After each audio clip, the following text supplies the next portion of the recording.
કેમ છો વિદ્યાર્થી મિત્રો? બધા મજામાં?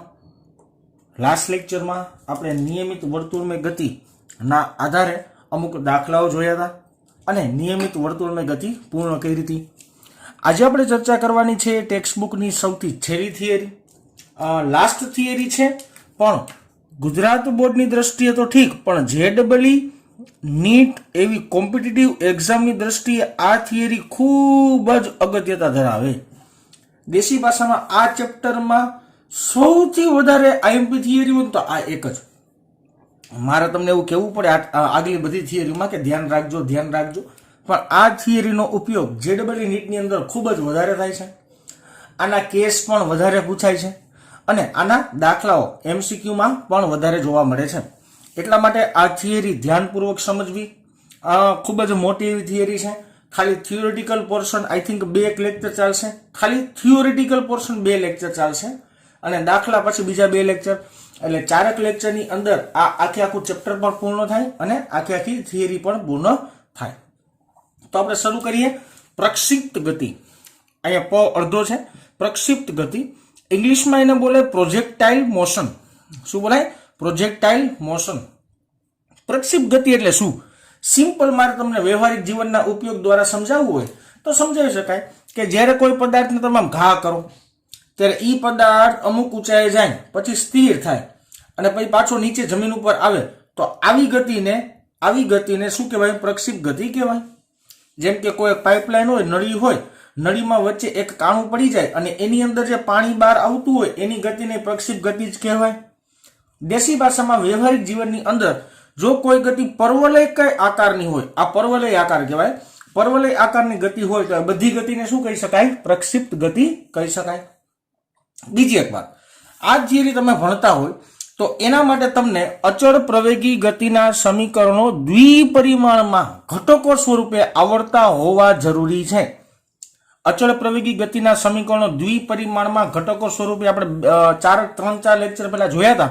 એ ખાસ જોઈને અહીંયા આવું તો આ વસ્તુ મગજમાં ઉતરશે, બાકી આમાં કાંઈ ખબર પડશે નહીં. આપણે સૌથી પહેલા વ્યાખ્યાથી શરૂઆત કરીએ.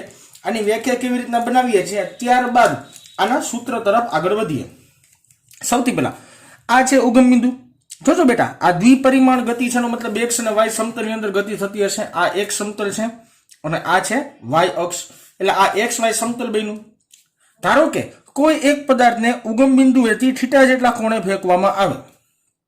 કોઈ એક પદાર્થને ઉગમ બિંદુએથી θ જેટલા કોણે ફેંકવામાં આવે તો આ ઉગમ બિંદુએ તે કણનો પ્રારંભિક વેગ સ્પર્શકની દિશામાં હોય, જેને આપણે દર્શાવીએ v0 વડે.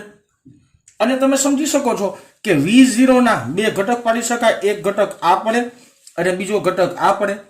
અને આકૃતિની ભૂમિતિ પરથી તમે જોઈ શકો છો આ ઘટકને કહેવાય v0 નો x ઘટક અને આ ઘટકને કહેવાય v0 નો y ઘટક. ધારો કે કણ કોઈ એક સમયે અહીંયા પહોંચ્યો તો અહીંયા મારે એનો વેગ શોધવો હોય તો સ્પર્શકની દિશામાં એનો વેગ મળે. ધારો કે ત્યાં એનો વેગ મળે છે જેને આપણે નામ આપી દઈએ v, તો અહીંયા પણ v ના 2 ઘટક પાડી શકાય. એક આ ઘટક પડે અને એક આ ઘટક પડે. તો તમે જોઈ શકો છો આ x ઘટક તો આ પણ થાય x ઘટક અને આ પણ થાય એનો y ઘટક. તે જ કણ ગતિ કરતા અહીંયા પહોંચે. આકૃતિમાં તમે ધ્યાનપૂર્વક જોશો તો તમને ખબર પડશે કે આકૃતિમાં આ મહત્તમ ઊંચાઈ વાળું બિંદુ છે. મહત્તમ ઊંચાઈએ પહોંચો ત્યારે તેનો વેગની દિશા એટલે કે સ્પર્શકની દિશામાં વેગ મળે તો વેગની દિશા આવી રીતના મળે, સ્પર્શક દોરો એટલે. તો તમે આકૃતિ પરથી જોઈ શકો છો કે અહીંયા આ ઘટકના આ સદિશના 2 ઘટકો નહીં પડે. જેમ કે અહીંયા કેમ v ના x અને y ના ઘટક પડતા હતા, તો આવી રીતના આ સદિશના ઘટકો પડે નહીં.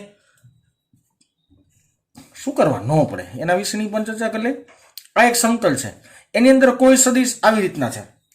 કોઈ સદિશ જ્યારે આવી રીતના હોય ત્યારે તમે જોઈ શકો છો એનો x અક્ષનો પ્રક્ષેપ મળે પણ y અક્ષનો પ્રક્ષેપ મળે નહીં.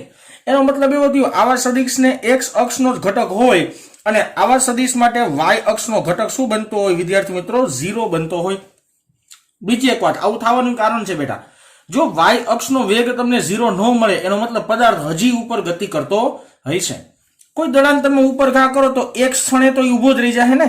તો એક ક્ષણે જ્યારે ઉભો રહીએ ત્યારે એને ઉપરની દિશામાં વેગનો ઘટક ન મળતો હોય, એટલા માટે એનો જે ઉપરનો ઘટક છે જેને ઉધ્વ દિશાનો ઘટક કહેવાય અથવા તો શિરોલંબ ઘટક કહેવાય તેનું મૂલ્ય શું મળે? 0 મળે. સરસ. તે પદાર્થ ગતિ કરતો કરતો કરતો કરતો ધારો કે અહીંયા પહોંચ્યો, તો અહીંયા એનો વેગ દોરો તો સ્પર્શકની દિશામાં એનો વેગ મળે. હાલો, સ્પર્શકની દિશામાં એનો વેગ મળ્યો. આ એનો એક્સ ઘટક થયો, આ એનો વાય ઘટક થયો. અહીંયા લખી નાખીએ વી ઓફ એક્સ અને અહીંયા લખી નાખીએ વી ઓફ વાય. સરસ. હજી ગતિ કરતા કરતા કરતા ધારો કે અહીંયા પહોંચ્યો, તો પાછી સ્પર્શકની દિશા એ વેગની દિશાને રજૂ કરે. આ વેગની દિશા થઈ તો આ એનો એક્સ ઘટક કહેવાય વિદ્યાર્થી મિત્રો, અને આ એનો વાય ઘટક કહેવાય. મેં તમને કોઈ એક પદાર્થની ગતિને અનુલક્ષીને ઘટકો સ્વરૂપમાં બધી રજૂઆત કરી દીધી. હવે આપણે આખી આખી આકૃતિને ધ્યાનપૂર્વક સમજવાનો પ્રયત્ન કરીએ. ઓકે, ધ્યાનપૂર્વક સમજજો. હું જે બોલું છું મગજમાં ઉતારજો. એની ઉપરથી આપણે વ્યાખ્યા આખી બનાવશું કે વ્યાખ્યાની અંદર શું કહેવા માંગે છે એ ચર્ચા કરીશું. જો જ્યારે પદાર્થ ઉગમ બિંદુ પાસે હોય ત્યારે પ્રારંભિક વેગ એનો v0 છે અને x ઘટક આ દિશામાં છે. આ દિશામાં આંગળી જોજો ખાસ, આ દિશામાંનો ઘટક છે અને y ઘટક ઉપરની દિશામાં છે. જ્યારે અહીંયા પહોંચે કણ ત્યારે વેગ એટલે કે સ્પર્શકની દિશા, પણ એનો x ઘટક આ દિશામાં છે. જ્યારે અહીંયા પહોંચે ત્યારે y ઘટક તો છે જ નહીં, પણ x ઘટક આ દિશામાં છે. જ્યારે અહીંયા પહોંચે ત્યારે એનો x ઘટક આ દિશામાં છે. જ્યારે અહીંયા પહોંચે ત્યારે એનો x ઘટક આ દિશામાં છે. તો ધ્યાનપૂર્વક ગ્રીન પેનથી અંડરલાઈન કરી એ બધા ઘટકો જોવો છો. આ જે x ઘટક છે, કોઈ પણ વેગના x ઘટકની દિશા આખે આખી ગતિ દરમિયાન અચળ જ રહે છે. હજી એકવાર બોલું છું કે આખે આખી ગતિ દરમિયાન તેના વેગનો x ઘટક અચળ જ રહે છે, પરંતુ y ઘટક બદલે છે. તમે જોઈ શકો છો, આ છે v ઓફ y, આ છે v ઓફ y, અહીંયા v ઓફ y જ 0 છે. જોજો, પેલા ઉપર ઉપર ઉપર અહીંયા 0. હવે જોજો ઘટક નીચે આવી ગયો v ઓફ y. અહીંયા તમે જોવો છો ઘટક નીચે આવી ગયો. તો પેલા ઘટક ઉપર ઉપર હતો, અહીંયા 0 થઈ ગયો, પછી ઘટક નીચે નીચે આવ્યો. દેશી ભાષામાં x ઘટક બધાયનો અચળ આવશે અને y ઘટક બધાયનો બદલાતો આવશે. બીજી એક વસ્તુ કે આવી ગતિ પૃથ્વીની સપાટી ઉપર થતી હોય, આવી ગતિ જ્યારે પૃથ્વીની સપાટી ઉપર થતી હોય તો આવી ગતિ દરમિયાન પદાર્થને નીચેની દિશામાં, હું એમ કહું કોઈ દડાની આ ગતિ છે ધારો કે, તો દડાને ઠેઠ સુધી પદાર્થની ગતિની દિશામાં, નીચેની દિશામાં એટલે કે પૃથ્વી તરફની દિશામાં ગુરુત્વ પ્રવેગ લાગે. ગુરુત્વ પ્રવેગને g વડે દર્શાવીએ અને પૃથ્વીની સપાટી પર તેનું મૂલ્ય અચળ હોય. અચળ એટલે કે 9.8 મીટર પ્રતિ સેકન્ડ સ્ક્વેર જેટલો. આ તમને ઓલરેડી ગુરુત્વ પ્રવેગ વિશે નોલેજ છે. તમે જ્યારે પદાર્થને ઘા કરો છો, પદાર્થને પ્રક્ષિપ્ત ગતિ કરાવો છો, ત્યારે તે પદાર્થનો x ઘટક અચળ આવે છે અને એનો y ઘટક બદલાતો આવે છે અને સમગ્ર ગતિ દરમિયાન તેનો ગુરુત્વ પ્રવેગ એટલે કે નીચેની દિશામાં લાગતો પ્રવેગ કેવો રહે છે? અચળ જ રહે છે. તો આવી ગતિને કહેવાય પ્રક્ષિપ્ત ગતિ. હજી આ નો સમજાતું હોય તો એકવાર પાછું રિવાઇઝ કરીને વિડીયો જોઈ લેજો, એટલે આ વસ્તુ ગળે ઉતરે. આની આપણે વ્યાખ્યા લખીએ સારા શબ્દોની અંદર તો પણ તમને થોડો વધારે આઈડિયા આવશે. ચાલો અહીંયા લખીએ છીએ આપણે વ્યાખ્યા પ્રક્ષિપ્ત ગતિની. સાવ નિરાતે ટોપિક ભણવાનો છે વિદ્યાર્થી મિત્રો. 40-45 મિનિટનો લેક્ચર થશે, પણ સાવ નિરાતે ભણવાનો છે કે જ્યારે કોઈ પદાર્થને પૃથ્વીના ગુરુત્વાકર્ષી ક્ષેત્રમાં અમુક કોણે ફેંકવામાં આવે ત્યારે તે પદાર્થ અચળ સમક્ષિતિજ વેગ, સમક્ષિતિજ વેગ એટલે બેટા vx બધાનો સમક્ષિતિજ વેગ કહેવાય, વેગ અને અચળ પ્રવેગ. અચળ પ્રવેગ એટલે સારી ભાષામાં ગુરુત્વ પ્રવેગ પણ લખી શકો, સાથે ગતિ કરે છે. આવી ગતિને પ્રક્ષિપ્ત ગતિ કહે છે. બહુ સિમ્પલ અને સોબર વ્યાખ્યા થઈ. અમુક શબ્દો મારે હાઇલાઇટ કરવા પડશે, કરી દઉં. જ્યારે કોઈ પદાર્થને પૃથ્વીના ક્ષેત્રમાં અમુક કોણે ફેંકવામાં આવે, કાંઈક ખૂણો પૃથ્વીની સપાટી સાથે કાંઈક ખૂણો બનવો જોઈએ, અમુક કોણે ફેંકવામાં આવે ત્યારે તે અચળ સમક્ષિતિજ વેગ એટલે ઠેઠ સુધી ગતિ દરમિયાન તેનો સમક્ષિતિજ વેગ હોય બેટા. સમક્ષિતિજ વેગ એટલે આ x થયો, જો y ની ચર્ચા કરું ને તો એને કહેવાય શિરોલંબ વેગ અથવા તો ઉધ્વ દિશાનો વેગ, બરાબર. અચળ સમક્ષિતિજ વેગ અને અચળ પ્રવેગ સાથે ગતિ કરે આવી જ ગતિને શું કહી શકાય છે? પ્રક્ષિપ્ત ગતિ કહી શકાય છે. આ ગતિનું એક નામ આવ્યું પ્રક્ષિપ્ત ગતિ. એટલે શું એની વ્યાખ્યા આપણે ચર્ચામાં લીધી. ઓકે, સરસ. ચાલો હજી આપણે આગળ પ્રક્ષિપ્ત ગતિ એટલે શું એને જ આપણે સમજવાનું છે. પ્રસ્તુત થિયરીમાં આજે આપણે થિયરી પ્રક્ષિપ્ત ગતિની ભણીએ છીએ. આ થિયરીની અંદર આપણે ઘણા બધા ઇક્વેશન એટલે કે મારા મત અનુસાર લગભગ 14-15 ઇક્વેશન તો હું તમને ઓછામાં ઓછા દેખાડીશ અને જેડબલઈ નીટ માટે અમુક ઇક્વેશન આપણે તમને દેખાડશું. તો ઘણા બધા ઇક્વેશન તારવવાના છે, સાબિત કરવાના છે. એટલે ખાસ ધ્યાનપૂર્વક બધા સૂત્ર તમારે યાદ રાખવા પડશે. એક કામ કરો, પાછી એક આકૃતિ દોરી આવી રીતના સિમ્પલ જ બેટા, જેના દ્વારા હું જે સમજાવવા માંગુ છું, જે તમને સૂત્ર સમજાવવા માંગુ છું એ તમને પ્રોપરલી સમજાઈ શકે. અહીંયા આપણે ધારો કે સૌપ્રથમ XY સમતલ ડ્રો કરી લઈએ. આ છે આપણું XY સમતલ, આ છે Y અક્ષ અને આ છે આપણી X અક્ષ. ઓકે, કોઈ એક કોણ અહીંયા ઉગમ બિંદુએ છે. બેટા એવું ન વિચારતા કે હંમેશા પદાર્થને ઉગમ બિંદુએથી જ ઘા કરવાનો. તમે જે બિંદુએથી ઘા કરશો ને એને આપણે ઉગમ બિંદુ ધારી લેવાનું. હજી એકવાર બોલું છું, પદાર્થને ઉગમ બિંદુએથી જ ઘા કરવાનો એવો નિયમ નથી. નિયમ શું છે? તમે જે બિંદુએથી ઘા કરો છો તે બિંદુને આપણે ઉગમ બિંદુ તરીકે ધારી લેવાનો. ઓકે, તો ઉગમ બિંદુએથી કોઈ પદાર્થને આપણે ઘા કરીએ કોઈ પણ ખૂણે, આવી રીતના પદાર્થને આવી રીતના કોઈ પણ એક કોણે ઘા કરીએ છીએ એવું માની લો થોડીક વાર પૂરતું. હવે જો આકૃતિની અંદર થોડીક વસ્તુ તમને નિરાતે સમજાવું કે ધારો કે મેં પદાર્થને અત્યારમાં અહીંયા O બિંદુએ છે અને તેને પૃથ્વીની સપાટી સાથે બનાવેલો કોણ છે થીટા. જ્યારે કણ અહીંથી ગતિ કરવામાં આવે ત્યારે તેનો વેગ સ્પર્શકની દિશામાં આપણે એના પ્રારંભિક વેગને કહી દઈએ છીએ v0 સદિશ કહી દઈએ ને. તો એના બે ઘટક પડી શકે. એક ઘટક પડે આ જે x દિશાનો ઘટક કહેવાય વિદ્યાર્થી મિત્રો, અને એક ઘટક પડે આ જેને y દિશાનો ઘટક કહેવાય. અને આ બિંદુએથી પદાર્થ ગતિ કરે છે તો આ બિંદુના જો યામ તમને કહું તો આના યામ આપણે કહી દઈએ x0 y0. અને આકૃતિ પરથી જોઈ શકાય છે કે તેના યામ 0 0 છે, કારણ કે આપણે ગતિને ઉગમ બિંદુએથી શરૂ કરી છે. હવે આ જે વેગ મળ્યો એ મળ્યો પ્રારંભિક વેગનો x ઘટક. તો અહીંયા લખી શકાય v0x અને આને સારી ભાષામાં ખૂણો પડે છે તો આને આવી રીતના પણ લખી શકાય v0 cos θ. હવે cos θ કેમ આવ્યું મારે તમને લગભગ સમજાવવાની જરૂર નહીં રહે. એવી જ રીતના આ જે ઘટક પડે છે, આ જે ઘટક એને આપણે કેવું પડે v0y ઘટક, બરાબર. અહીંયા ખૂણો નથી પડતો તો આ ઘટકને આપણે લખી શકીએ v0 sin θ. આવી રીતના આપણે લખી શકીએ. તો આ પ્રારંભિક વેગના બે ઘટક થયા, v0x જેને આપણે v0 cos θ પણ કહી શકીએ અને આ બીજો ઘટક થયો v0y જેને આપણે v0 sin θ પણ કહી શકીએ. ધારો કે તે પદાર્થ ગતિ કરીને અહીંયા પહોંચ્યો. આ જો વિદ્યાર્થી મિત્રો મહત્તમ ઊંચાઈ નથી, આ મહત્તમ ઊંચાઈનું બિંદુ નથી. પદાર્થ અહીંયા પહોંચ્યો તો આ બિંદુ વેગની દિશા આ થઈ અને અહીંયા એનો વેગ છે ધારો કે v જેટલો એવું માની લઈએ. ઓકે, આ એનો મળ્યો x ઘટક અને આ એનો મળે y ઘટક. હવે તમે કહી શકો છો કે આ ઘટકને કહેવાય vx ઘટક અને આ ઘટકને કહેવાય vy ઘટક. અને આ બિંદુના જો તમને યામ કહું, આ બિંદુના યામ આપણે ધારીએ x અને y છે. આ બિંદુના યામ શું છે? x અને y. બીજી એક વાત, આ સમગ્ર પ્રક્ષિપ્ત ગતિ દરમિયાન તેને નીચેની દિશામાં પ્રવેગ લાગશે. નીચેની દિશામાં પ્રવેગ લાગશે a સદિશ જેટલો અને ઈ પ્રવેગ મળશે તમને y અક્ષનો. એટલે ay ઇઝ ઇક્વલ ટુ આપણે શું લખી શકીએ? -g. નીચેની દિશામાં છે એટલે -g લખાય. અને બીજું એક પણ વસ્તુ ખાસ યાદ રાખવાની કે એનો x અક્ષનો પ્રવેગ શું બનશે વિદ્યાર્થી મિત્રો? 0 બનશે. નો સમજાણું હોય ઇટ્સ ઓકે. અહીંયા આવી જાઓ, સાઈડમાં આકૃતિ દોર નાખી નાનકડી. ધારો કે આ x અને y સમતલ છે.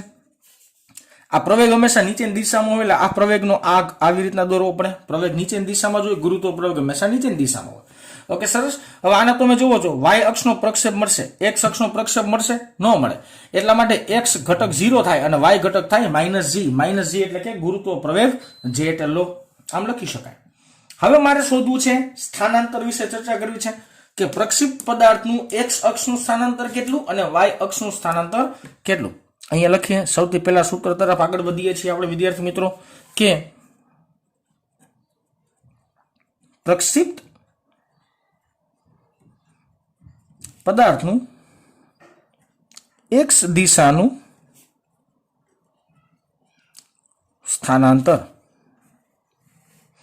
પ્રક્ષિપ્ત પદાર્થનું x દિશાનું સ્થાનાંતર યાદ કરજો સૂત્ર x દિશાનું સ્થાનાંતર ગોતવું હોય તો x માઇનસ x0 બરાબર v0 x t plus 1/2 ax t square આવા સમીકરણની મુજબ x અક્ષનું સ્થાનાંતર શોધી શકાય જે સમીકરણ આપણે ઓલરેડી અચળ પ્રવેગી ગતિના સમીકરણ 2 ડાયમેન્શનમાં ભણ્યા હતા ત્યારે આપણે શોધ્યા હતા ઓકે ઓકે x એટલે તો કે અંતિમ સ્થાન આપણે લીધું છે x તો લખી નાખી x માઇનસ x0 એટલે વિદ્યાર્થી મિત્રો x0 એટલે કે પ્રારંભિક સ્થાનના યામ જે છે આપણી પાસે 0 ઇઝ ઇક્વલ ટુ લખી નાખીએ v0x ની જગ્યાએ લખી શકાય v0 cos θ લખો v0 cos θ ઇન્ટુ t એમનેમ રહેશે ઓકે વચ્ચે સરવાળાની નિશાની 1/2 ax એટલે કે x અક્ષનો પ્રવેગ જે મને છે વિદ્યાર્થી મિત્રો 0 અને t સ્ક્વેર એમનેમ તો 0 ગુણ્યા આ પદ આખે આખું કેન્સલ આઉટ થયું તો મારી પાસે x અક્ષનું સ્થાનાંતરનું સમીકરણ મળ્યું વિદ્યાર્થી મિત્રો v0 cos θ ઇન્ટુ t આ સૌથી પહેલું ઇક્વેશન મળ્યું x અક્ષના સ્થાનાંતરનું સૂત્ર હું જેટલા સમીકરણ રેડ બોક્સમાં કરીશ વિદ્યાર્થી મિત્રો એ બધા સમીકરણ તમારે યાદ રાખવા પડશે બરાબર ને આપણે બધા સમીકરણો સાબિતી સાથે ચર્ચામાં લેશું પરંતુ તમને યાદ હોવા જોઈએ ઓકે સરસ આવી જ રીતના વાતને આગળ વધારીએ બીજું સમીકરણ તરફ જઈએ કે પ્રક્ષિપ્ત પદાર્થનું y દિશાનું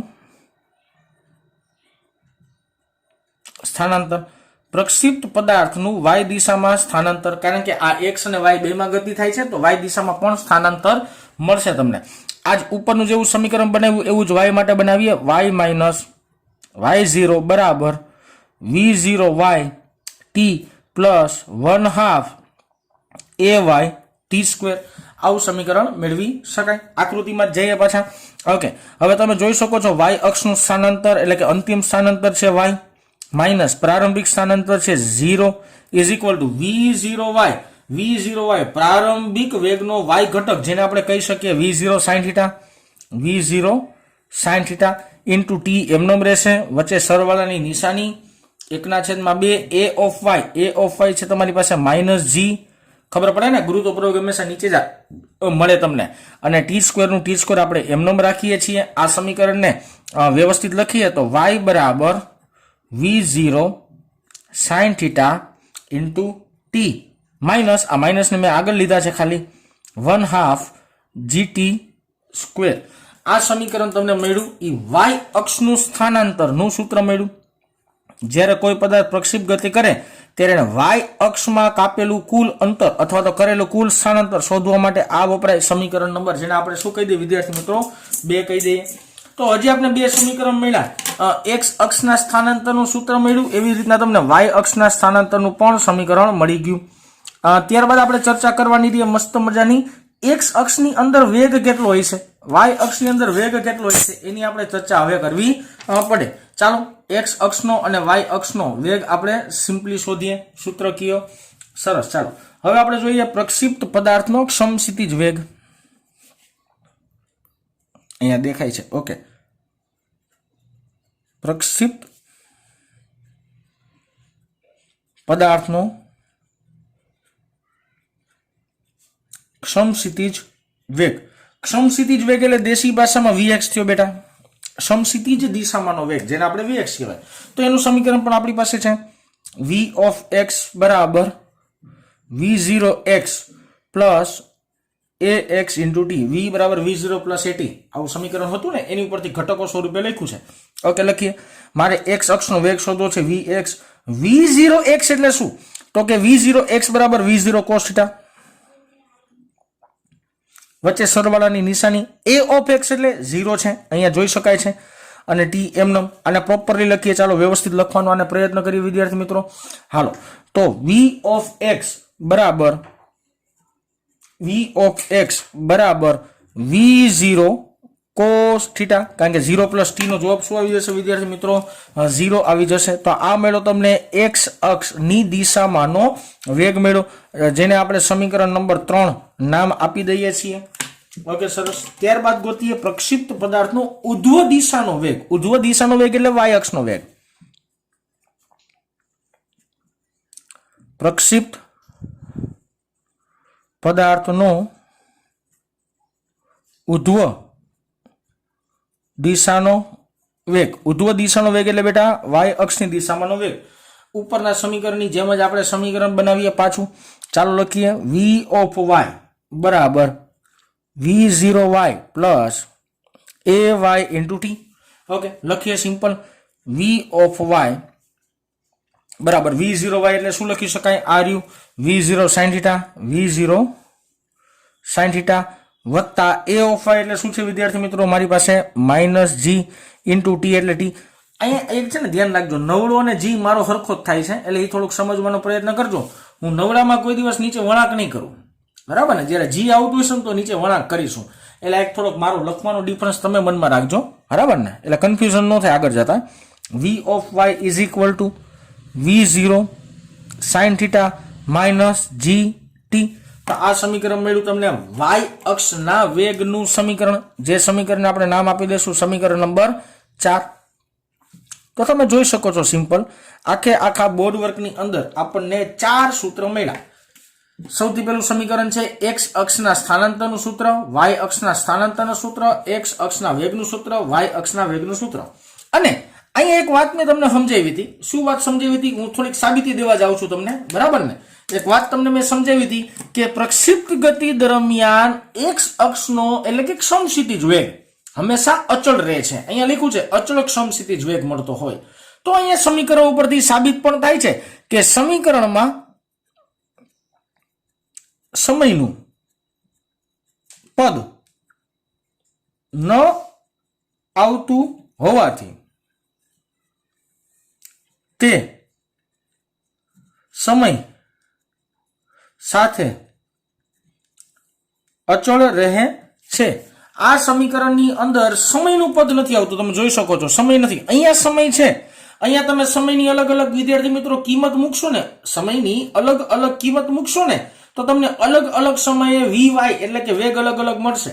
પણ અહીંયા તો સમય છે જ નહીં વિદ્યાર્થી મિત્રો. હું એમ કહું થીટા બરાબર 10 ડિગ્રીના ખૂણે કોઈ પદાર્થને ઉદાહરણ તરીકે ઘા કર્યો તો એનો વી ઓફ એક્સ બધી જગ્યાએ કેવો મળશે? તમને સરખો જ મળશે. તો અહીંયા જે લીટી લખી છે એ સૂત્રકીય પણ સાબિત કરી શકાય છે. એટલે બે રીતના આપણે સાબિતી મેળવી શકાય, એક મૌખિક રીતના અને એક સૂત્રકીય રીતે. હજી 4 સૂત્ર થયા.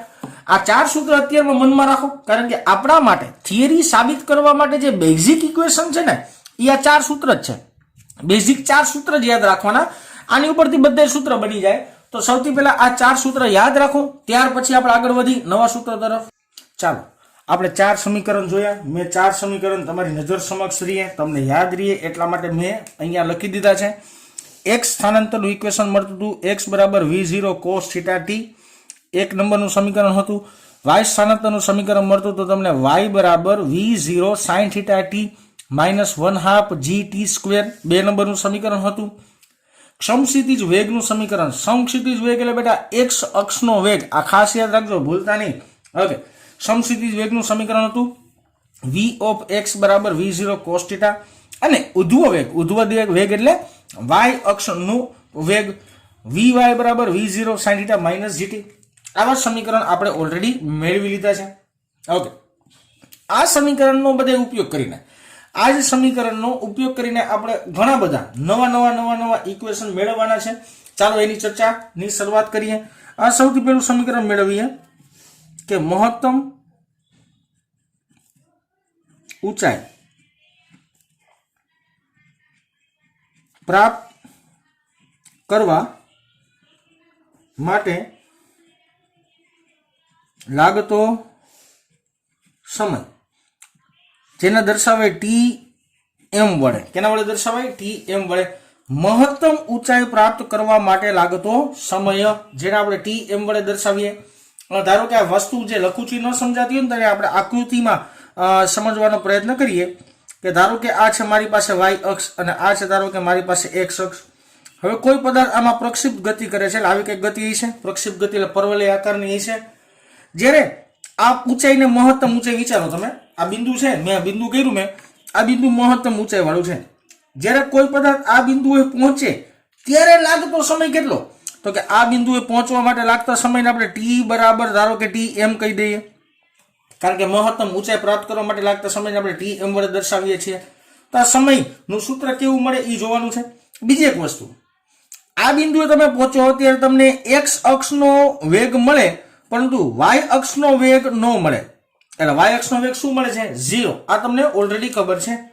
તો સિમ્પલ સમજાવી શકાય કે વાય અક્ષનો વેગ 0 મળે છે ને. ઓકે, તો આ એક કન્સેપ્ટ આપણે બાંધી લઈએ કે જ્યારે મહત્તમ ઊંચાઈ કળ પહોંચે ત્યારે વાય અક્ષનો વેગ શું મળતો હોય? તમને 100% 0 મળતો હોય. તો આ કન્સેપ્ટનો ઉપયોગ કરીને આપણે સમીકરણ તારવી દઈએ. જોઈ લો, સિમ્પલ સમીકરણ બનાવીએ. સમીકરણ 4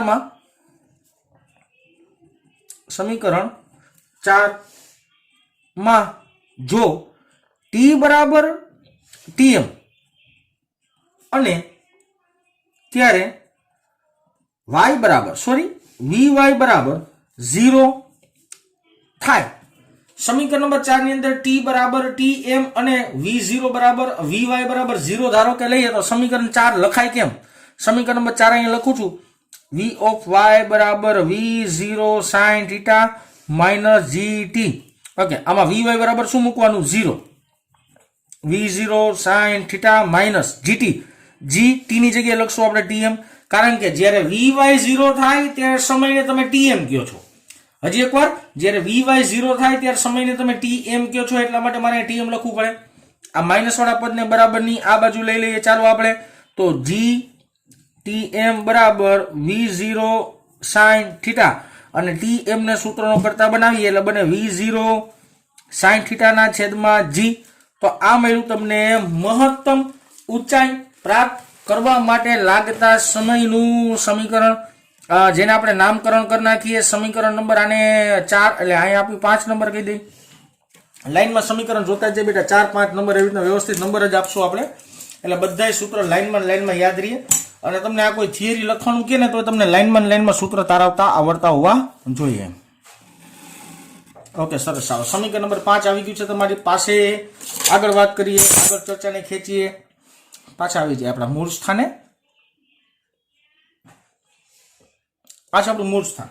ઓકે, હવે આપણે ચર્ચા કરીએ વિદ્યાર્થી મિત્રો કે ઉડ્ડયન કુલ સમય. ઉડ્ડયનનો કુલ સમય હમણાં સમજાવીશું ને મતલબ શું થાય.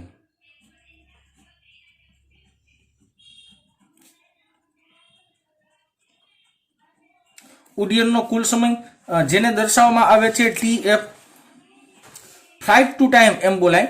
આને શું બોલાય? ફ્લાઇટ ટુ ટાઈમ, આવી રીતના બોલી શકાય ઇંગ્લિશમાં. ઉડ્ડયનનો કુલ સમયનો મતલબ શું થાય? ઓકે, આકૃતિ સાથે સમજવાનો પ્રયત્ન કરીએ.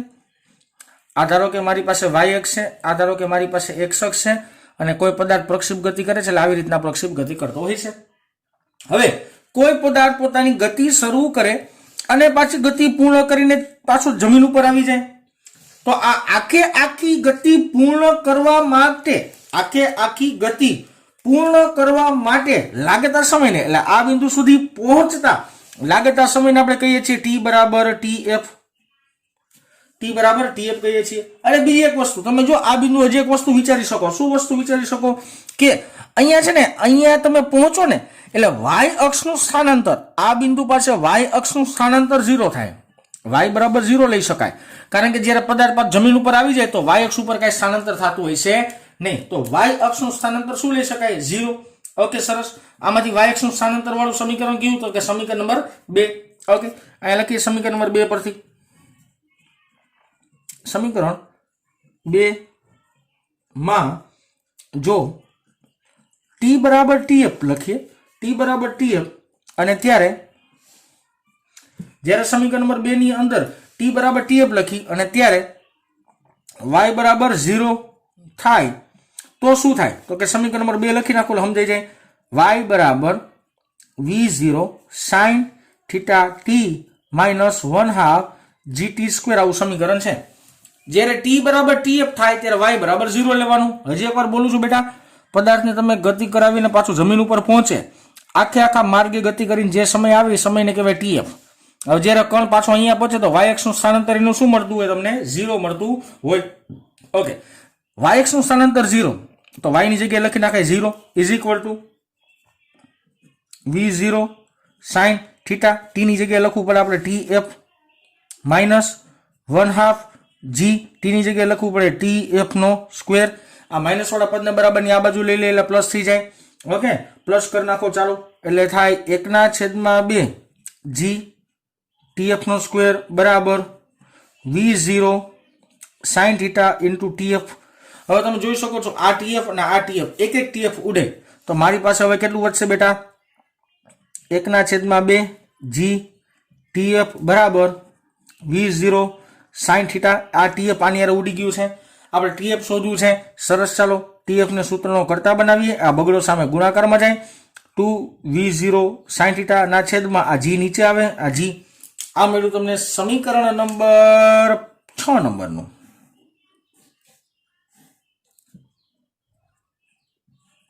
સમીકરણ નંબર 6. એક વસ્તુની કમ્પેરિઝન મારે કરાવીએ છે. જો વસ્તુની કમ્પેરિઝન શું છે, tm એટલે કે મહત્તમ ઊંચાઈએ પહોંચવા માટે લાગતો સમય, મહત્તમ ઊંચાઈએ પહોંચવા માટે લાગતો સમય જે મળ્યો v0 sin θ g, અને tf એટલે કે આખા માર્ગ પૂર્ણ કરે ત્યારે લાગતો સમય જે મળ્યો 2v0 sin θ g. એનો મતલબ આના કરતા આ ડબલ છે, આના કરતા આ ડબલ છે, આના કરતા આનું મૂલ્ય ડબલ મળ્યું. કોમન સેન્સ છે ને. ધારો કે તમને અહીંથી અહીંયા પહોંચતા 5 સેકન્ડ થતી હોય તો અહીંથી પાછો નીચે આવતા કેટલી સેકન્ડ લાગે? 5 સેકન્ડ જ લાગે. હજી એકવાર, અહીંથી તમને અહીંયા પહોંચતા 5 સેકન્ડ થાય તો અહીંથી અહીંયા પહોંચતા કેટલી સેકન્ડ લાગે? 5 જ સેકન્ડ લાગે. તો અહીંથી અહીંયા પહોંચે એને શું કહેવાય? tm કહેવાય. અને અહીંથી અહીંયા પહોંચી જાય શું કહેવાય? tf કહેવાય. જે કેવું મળે છે? ડબલ મળે છે. તો એક વસ્તુ નોંધ સ્વરૂપે લખી દઉં છું કે સમીકરણ 5 અને 6 ની સરખામણી કરી નાખીએ. સમીકરણ નંબર 5 અને 6 પરથી આવું લખી શકાય કે tf હંમેશા ડબલ હોય tm કરતા. tf હોય ને એ tm કરતા હંમેશા કેવું હોય? ડબલ જ હોય. આની પરથી તમે બેટા આવી રીતના લખી શકો કે tm હોય ને એ tf કરતા હંમેશા અડધું હોય.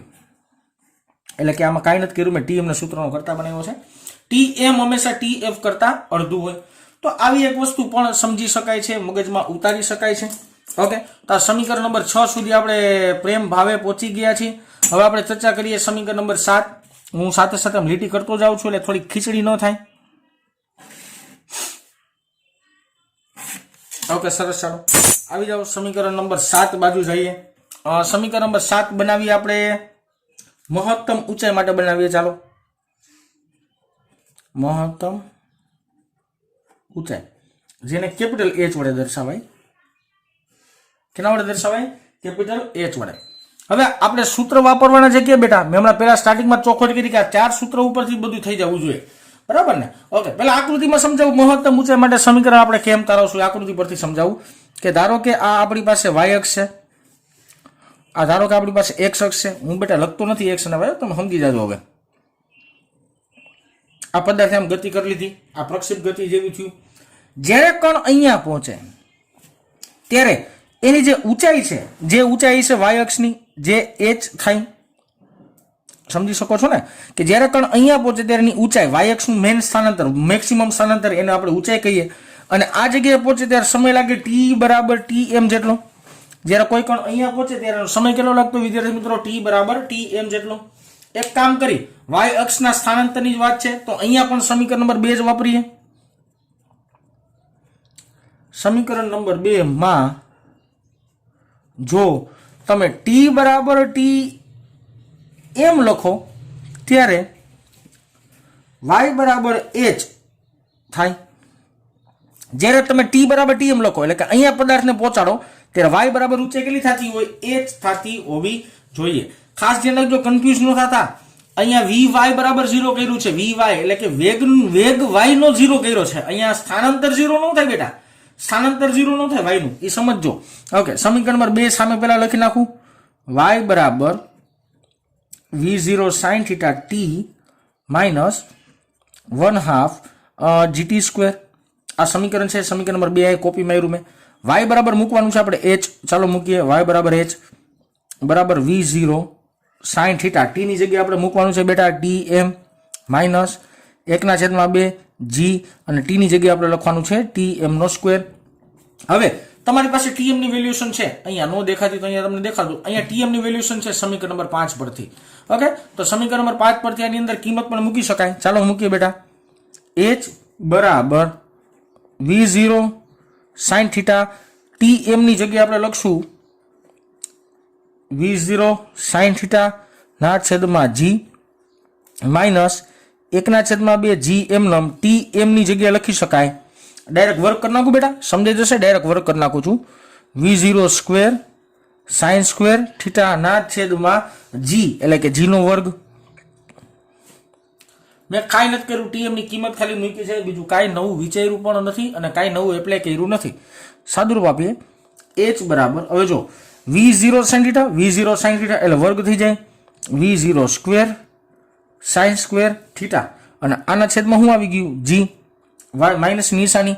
હવે જો આ G અને આ G બે એક G ઉડે તો મારી પાસે વધે કેટલું V0 square sine square theta ના છેદમાં આ બગડો એમ નમ અને આ એક G ઉડ્યો છેદનો G એમ નમ. આ આખું પદ કહેવાય ને અને 1/2 એટલે અડધું પદ કહેવાય. આખામાંથી અડધું બાદ કરો એટલે અડધું વધે. H બરાબર સમીકરણ મળે V0 square sine square theta ના છેદમાં 2G. તો આ મળ્યું તમને પ્રક્ષિપ્ત ગતિ કરતા કણની મહત્તમ ઊંચાઈ નું સમીકરણ, જેને આપણે કહીએ સમીકરણ નંબર 7 નામ આપી દઈએ. ઓકે, અને સમીકરણ નંબર 7 જેવું નામ આપીએ છીએ. આગળ ચર્ચા કરીએ. ચર્ચાને આપણે પાછી આગળ વધારીએ બેટા. અહીંયા લખું છું બેટા. હવે એના પછીનું વાત આવશે એ આવશે અવધિ માટે.